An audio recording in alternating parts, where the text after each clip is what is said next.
I didn't want to believe it was true, but I think my boyfriend has been taking my toothbrush and doing heinous things with it whenever I piss him off as a way to get back at me. Posted by you/Thrower Beautiful Glow. This is probably the weirdest and most disgusting thing I've ever typed, but I think I'm slowly realizing that my 22F boyfriend, 28M, has been doing something really messed up. We've been together for about a year and a half. He's always been a little passive-aggressive when he's upset. He won't talk things through, he just gets quiet or moody and gives me the silent treatment, or accuses me of trying to continue arguments when I'm actually trying to hash things out until the conversation ends. He loves to reset and act like an issue or disagreement never happened. Anyway, a few months ago, I started noticing my toothbrush was being moved.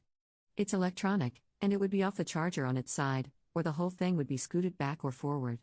I thought it was just getting knocked around because our countertop is small. Eventually, I started noticing that it would be wet in the middle of the day or at other times when I hadn't recently brushed my teeth. One time, I noticed something on it, like it had been used to clean grout.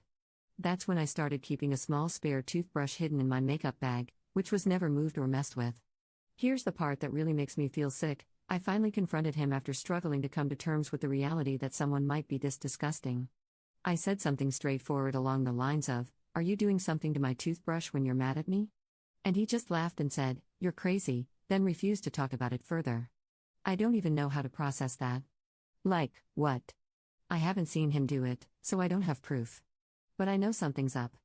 I feel crazy, but my gut is screaming at me that this is real and that he is getting back at me by putting my toothbrush in the toilet or doing something else gross. I haven't told anyone because it's honestly humiliating and disgusting. But I feel trapped between thinking I'm paranoid and realizing I might be with someone who would literally put my toothbrush in the toilet to get back at me. What do I even do? Top/relevant comments. Commenter. The passive aggressiveness would already be breakup worthy to me in a year and a half old relationship. The fact that there's even a shadow of a doubt in your mind that he's capable of doing something this awful and disgusting would make me run for the hills. There are better guys out there, I promise. And being alone is a million times better than being with someone who'd tamper with your stuff. Ops response. You're right. I could definitely imagine it because he is petty and has done similar things, like purposely leaving my food out to spoil and then returning it to the fridge because he was angry that I didn't feel like cooking and got delivery instead. He seems to get off on silently one-upping me, but all I want to do is talk things through because I have known him a very long time and care about him. Commenter 2. Purposely leaving my food out to spoil and then returning it to the fridge because he was angry. Please recognize that he's risking your health by doing stuff like this. You could get food poisoning and have to go to the ER, which would give you a bill and cause you to miss work. If he's messing with your toothbrush, heaven knows what he's doing with it and what bacteria are being introduced into your body. This guy is nasty. This is beyond passive-aggressive. This is sabotage. These are intentional hostile acts. This is breakup and ghost him worthy. Ops response. I know, the worst part is that particular punishment started after I confided that I have food anxiety and am very anxious about gross stuff when it comes to that. It happened more than once before I broke down, and he told me he didn't realize it would actually hurt me, just tick me off enough to stop wasting money.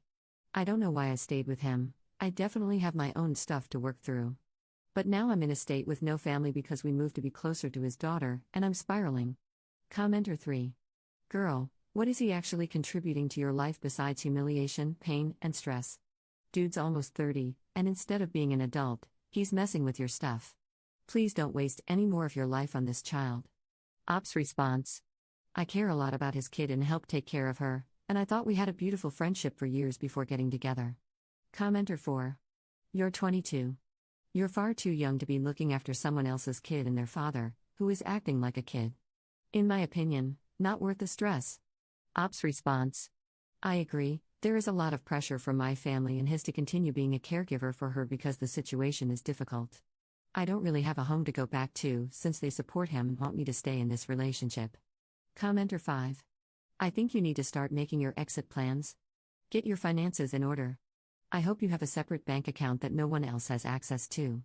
Do you have a full-time job? Do you have friends you could stay with for a few months while you look for a place of your own? It seems like your family and his have basically groomed you to step in as a mother to this kid. Where is her actual mother? Ops response. I have been stowing away money over time, but I don't work. I stay home and basically take care of the house because the only thing I have experience in is serving and bartending, and both of those are a hard no for him. Most of my friends at this point are his friends, but I could maybe try some friends back home. Her actual mother was really young when she had her baby and moved back in with her parents. She has visits but doesn't take care of her on her own. Commenter 6. Those are a hard no for him? Girl, the more I read your comments, the more it sounds like you're stuck in a prison? Yes, please reconnect with your friends back home. And please put a password he doesn't know on your phone so he can't see your messages. And please be on birth control. You do not want to get pregnant, because then you'll truly be stuck with him. Ops response. Too much male attention. I think I've known I am trapped for a while but didn't want to acknowledge it because I'm scared and feel isolated, and in my upbringing, I was always taught to be humble and subservient towards the men in my life, strict evangelical family. It's like it all broke at once, and this stupid crap was the tipping point. He's already messed with my birth control before, to the point where I went back on the depot shot without telling him. Sorry for ranting, and thank you for the advice. Commenter 7. I have questions, for clarity. How old was the mother of the child when they had their daughter? How old is the kid now? How many years ago did you start the beautiful friendship? How did you meet? What is your relationship like with your family, otherwise? These could be important things. Something feels off to me about this situation. Ops response. She was 17, and the child is about to turn 8. He and I met during my senior year of high school after I reached out to him about a babysitting position he had posted. I think we had mutual friends before because his stuff had been on my feed for a long time. My relationship with my family is pretty awful. I spent my whole life taking care of my younger siblings and was discouraged from leaving to figure myself out. Now that I have left, they act like I have no place there unless I bring him and the kid along. Update 2 days later. When I wrote that first post, I felt sick, confused, and honestly ashamed. I didn't think anyone would even read it, let alone respond. But I did get responses, a lot of them. And something about that, being seen in a situation I've been quietly drowning in, shifted something in me. I didn't give him another chance because I still couldn't believe what was happening. I gave him one because part of me still wanted him to redeem himself. I wanted him to see how scared I was, how small he made me feel, and do something decent for once. After that first night I posted here, I thought maybe if I brought it up again, calmly, and gave him a real opening to be honest, he might finally do the right thing. Instead, he doubled down. This time, he implied it might be his daughter, an 8-year-old girl. He shrugged and said, "Kids do weird stuff like that, maybe she's been playing a trick on you."